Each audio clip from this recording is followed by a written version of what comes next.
ஓம் ஸ்ரீ கிருஷ்ணாய பரமாத்மனே நமஹ.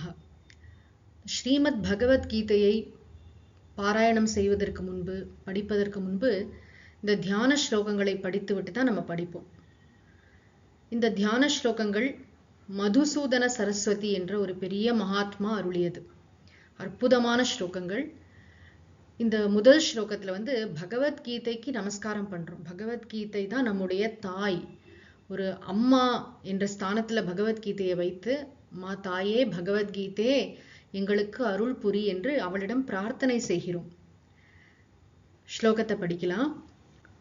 ஓம் பார்த்தாய பிரதிபோதிதாம் பகவதா நாராயணேன ஸ்வயம் வியாசேன க்ரதிதாம் புராண முனினா मध्ये महाभारतम्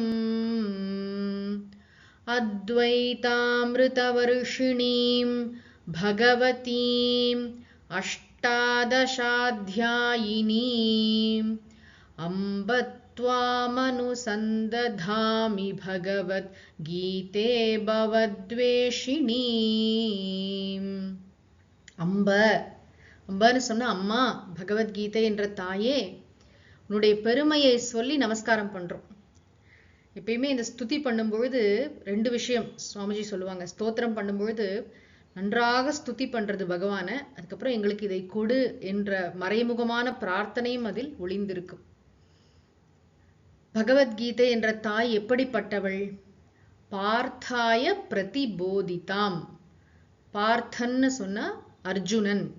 பிருத்தா அப்படின்னு குந்தி தேவிக்கு ஒரு பெயர். அவளுடைய மகனான அர்ஜுனனுக்கு நன்கு உபதேசிக்கப்பட்டவள். பிரதிபோதிதாம். அப்புறம் பகவதா நாராயணேன ஸ்வயம் பிரதிபோதிதாம். பகவான் ஸ்ரீமன் நாராயணனாலேயே உபதேசிக்கப்பட்டவள். பகவான் உபதேசம் செய்தார், அர்ஜுனன் உபதேசத்தை கேட்டான். யார் இதை கிரகித்து நமக்கு கீதா ஸ்லோகங்களாக அருளினார்கள் அப்படின்னு பார்த்தா, வியாசேன, புராண முனினா வியாசேன. 18 மகா புராணங்கள், லட்சக்கணக்கான ஸ்லோகங்கள் அருளி இருக்கிறார் வியாசர்.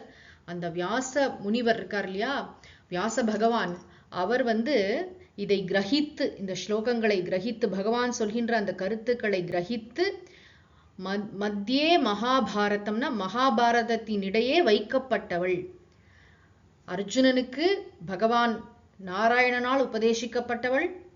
பகவான் ஸ்ரீ வேதவியாசரால் கிரகித்து மகாபாரதத்தின் நடுவே வைக்கப்பட்டவள்.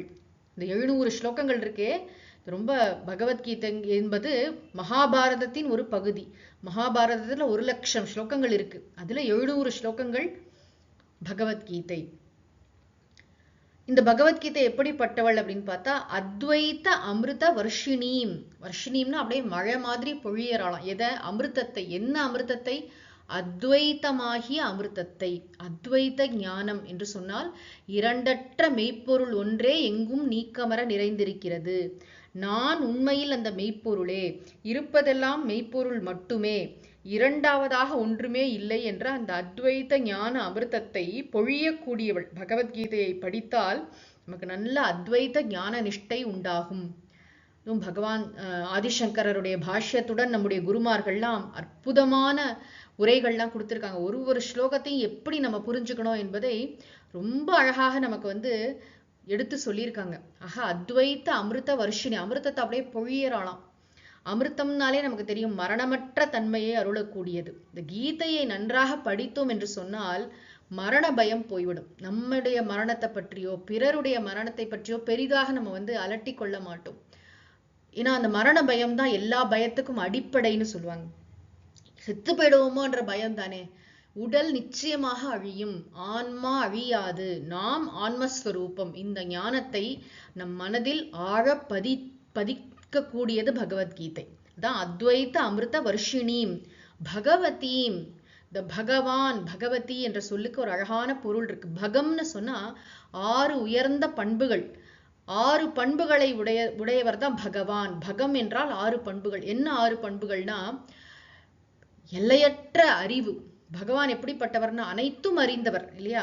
இந்த பகவத்கீதை தாய பகவதின்னு சொல்லும்போது இவளிடம் அனைத்து அறிவும் இருக்கின்றன, அனைத்து ஆற்றலும் இருக்கின்றன, அனைத்து செல்வமும் இருக்கின்றன, அனைத்து புகழும் இருக்கின்றன, அப்புறம் பற்றற்ற தன்மை, அதுக்கப்புறம் பாத்தீங்கன்னா அனைத்தையும் ஆளுகின்ற தன்மை, இப்படி 6 பண்புகள். இந்த 6 பண்புகள் உடையவரை தான் பகவான்னு சொல்லுவோம். இந்த 6 பண்புகளை முழுமையாக உடையவள் பகவதி. நம்ம பகவத்கீதையை ஒரு புஸ்தகமா ஒரு நூலா பார்க்கல, ஒரு தேவியாக, ஒரு அம்பாளாக தரிசனம் செய்கிறோம் இந்த ஸ்லோகத்துல. பகவத்கீதை தாயே எங்களை கடை தேற்று, உன்னுடைய இந்த அத்வைத்த அமிர்தத்தை பொழிந்து எங்களை காப்பாற்று பகவதீம். அப்புறம் இவள் எப்படிப்பட்டவள்னா அஷ்டாதச அத்தியாயினீம், 18 அத்தியாயங்களை உடையவளே. துவாம் அனுசந்ததாமி, உன்னை நான் நன்றாக தியானிக்கிறேன், உன்னுடைய பொருளை நான் உள்வாங்குகிறேன்.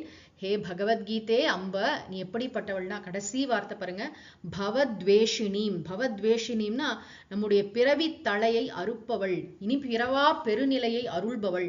பகவத்கீதையை நன்றாக கற்று இதை உள்வாங்கிக் கொண்டால் நாம் பிறவி சுழலிலிருந்து விடுபடுவோம். நான் உயிர் அல்ல, நான் தூய உணர்வு என்ற உண்மை நமக்கு நன்றாக விளங்கும். எப்படி விளங்கும்னா பகவத்கீதையை முறையாக படிப்படியாக கற்றால் நமக்கு விளங்கும்.